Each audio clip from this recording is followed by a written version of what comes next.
All right, guys, I had an epiphany. So, as I was explaining some crypto concepts, I just made a video the other day about uh, whatever. I made a video where I actually had a goal of explaining something and not just talking to a camera. And I was pretty disappointed because I was like, okay, well, I've been talking to camera for like, half a month. So, like, surely I should just be better at like just talking to a camera. Well, actually, I didn't realize that what I'm doing right now, is completely different than explaining something important. Because right now, I'm just, talking to a camera. I don't need to say anything important. I'm not putting any pressure on myself. I'm just like, okay, just go grab your camera and then record yourself and then, you're done. There's no pressure. And but when I'm explaining something important where I really want to make sure that, it comes across properly, that I'm not stumbling over my words, that I'm speaking at a reasonable pace, I'm not umming and ahhing and speaking really slow to give myself more time to think about what I'm going to say next, since what I'm saying is important, important for me to get my point across. Um, all that pressure makes me like just it's like bad. And I was watching this Udemy course today about gas optimizations for blockchain smart contracts, and that was like really inspiring because the guy had a pretty similar setup to mine, which is basically, in my tutorial code videos, computer screen, little, picture of little frame of you in the corner, and then, whatever he's showing off on his screen. And I was like, okay, this guy is like, pretty good, but his whole setup is like very similar to mine. Like it's nothing glamorous. I'm in a room and I have a mic and a camera.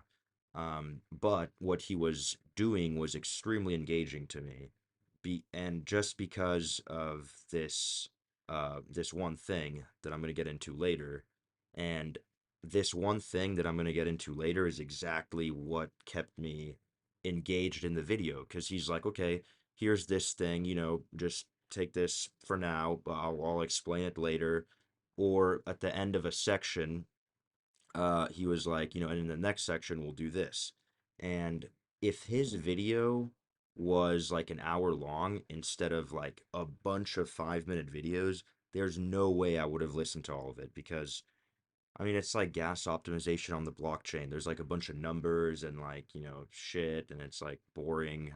I mean, it's some parts weren't boring, but arguably it's boring stuff.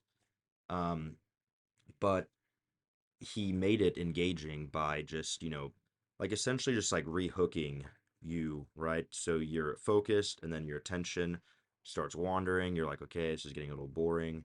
And then you get rehooked. And I don't think he was moving his hands too much, but I don't know if I'm watching a YouTube video and someone's like moving their hands, I don't know, it just helps engagement because I'm not gonna like pan into my face and then have B-roll and then like have other stuff. Like that is like so much work. And I'm not a video editor, so it takes me even longer. Like my video editing experience is cumulatively probably like 6 hours in total, right? And like most YouTubers say that when they delegate their video editing to, YouTube editor, it's about 8 hours of editing and it's a beautiful video. But that's 8 hours even for someone who's very experienced and they're doing, a bunch of stuff. So I think the quick shortcut method is to just move your hands around. Um, and also the thing about rehooking, like when you explain a concept, you say you come back to something whenever it rehooks the person.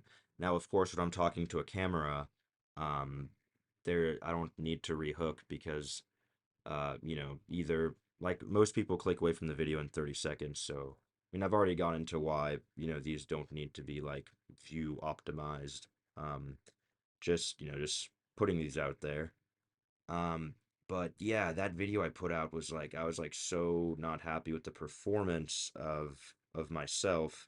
And that was caused by essentially not breaking it down to chunks. Like I need to break my videos down into chunks. These ones aren't because it's just, practice talking to camera straight for 10 minutes, which at this point, honestly, I don't actually know if I'm getting any benefit from doing this, but we'll do the whole 30 days just 'cause why not? Um, and I mean, also in terms of like, personal brand and just putting myself out there, I guess these are important to have, just me talking to you.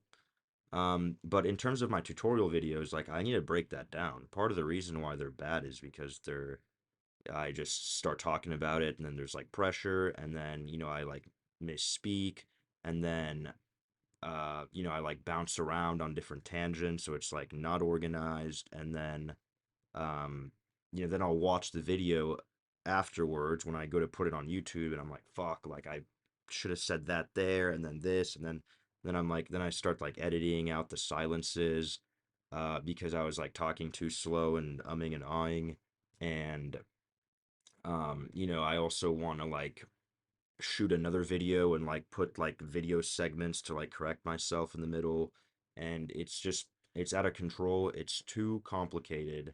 It shouldn't be that complicated, and I figured my system was off because things are easy when you have a system, and uh other YouTubers have a system.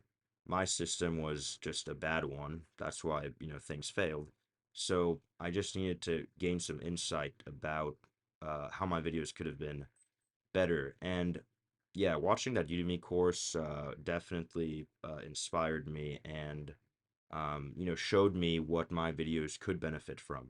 So this walkthrough through Speedrun Ethereum, the tutorial video I was doing, I'm gonna break it down. I'm gonna break it down into much smaller parts, and I'm just basically gonna talk bullet points. I'm not gonna just let my brain just, speak as if I'm talking to a normal like just someone in front of me, because if they have a question, they can ask me, versus when I'm like lecturing about whatever it is, I um I'll speak, and then sometimes I'll like put myself in the listener's shoes and be like, oh, what if they have a question about that? So then that's like my inner dialogue. But then when I'm speaking out loud, I'm like, okay, so now I need to like, explain this thing, and then it's a tangent, and then it's weird.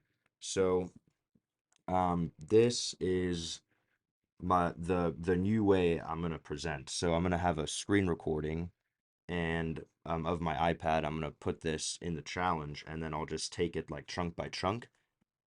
And also, instead of recording like a 15-minute video, I'll probably just record like different segments, and then also use like a kind of hook thing. So like if I top mention a concept, I'll be like, okay, I'm gonna explain this later, just give me a second. So not only does that help with like viewer retention and what's it called, like interaction, but it also helps with even just for myself, so that I am reassuring myself that, hey, you don't need to go into this right now because you're going to go into it in this part. So it's like a win-win. Um, attention, like viewer retention and attention, and organization for myself. And, about viewer retention and stuff, like, yeah, you can make like evil videos where you're like, pumping out, well, like they're not evil videos, but those videos where like it's just like brain dead stuff, and it's like getting hooked, or like Mr. Beast, for example. Like no one needs to know what 100 people would do with 100,000. I don't even know. Like that's not, like that's good. He got the formula for the retention thing, but in like the education space, I think the attention and retention thing is extremely important, because you can have a very good message and just get it across really poorly, and it's gonna be as if the message sucked, which is bad, obviously, because it means that there's like, you basically have all this like gold, but it's like in ore, and you need to like melt it to like get the gold out, versus you know a different explanation might be very well, tailored for like for the viewer experience, but the contents of the information is actually not that helpful. And yeah, I mean, I think I got stuck in like, like tutorial hell. There's so many videos on YouTube explaining basic blockchain concepts, but and I'm probably just biased because it's myself, but the way the way I thought about explaining it and like integrating it into an existing project, basically what I'm trying to do is like a meta course. So there's like a course that exists, but there's questions you can have about the course, um, just as a new user, you might have some questions about it. And so, you can ask in a Telegram channel, for example, but, honestly, that's not super convenient. You're not going to be the big question asker, asking a bunch of questions. Or, you do your own internet research, and then the way you put the information in your brain, maybe you needed like a pre-required thing to know before you get this information, but you get this first, and then you get the required piece later, and then your brain like doesn't organize it correctly, which is like what one of the big problems I had was just learning like way too much information before I needed to actually know it, and then I just got confused and like frustrated, obviously, because it's like, dude, I've been working in this space for like a year and a half, and I seemingly don't know basic stuff. So what I did with this course that actually ended up failing because I was basically getting funded to do my own projects, but then the funding got cut, unfortunately. So I had to put an end to that course. But I think the course was, I think it had really good content, but it was not, it was not the right medium. Actually, the course would have been a lot better as a video format, not as like a website. I had like a website blog thing that explains stuff, but I mean, most people aren't trying to, uh, well, I don't know. I guess I'm just speaking for myself. I don't like reading. I mean, I do like reading. I like reading books, but if I'm looking for a quick answer, um, I guess videos aren't really great either. I mean, I don't know, whatever. The whole point is that, well, I guess I can just have it in like multiple mediums, so I can have the other medium as well. But the other medium took way longer to make. It was a whole website I designed, and it was basically just reading Markdown, and I made like a bunch of pixel art. I like thought super, super hard about the way I was like wording stuff. It was like I felt like I was like writing a book or like an instruction manual, and it was like really extremely time consuming and like zero reach. I mean, YouTube automatically has reach. A website that just exists on some, Vercel app just somewhere on the internet that I have to like personally shill and tell people, hey, go to this thing, right? And then they go to it, they like scroll around, they're like, oh, okay, looks cool, but they don't end up, going or reading through it.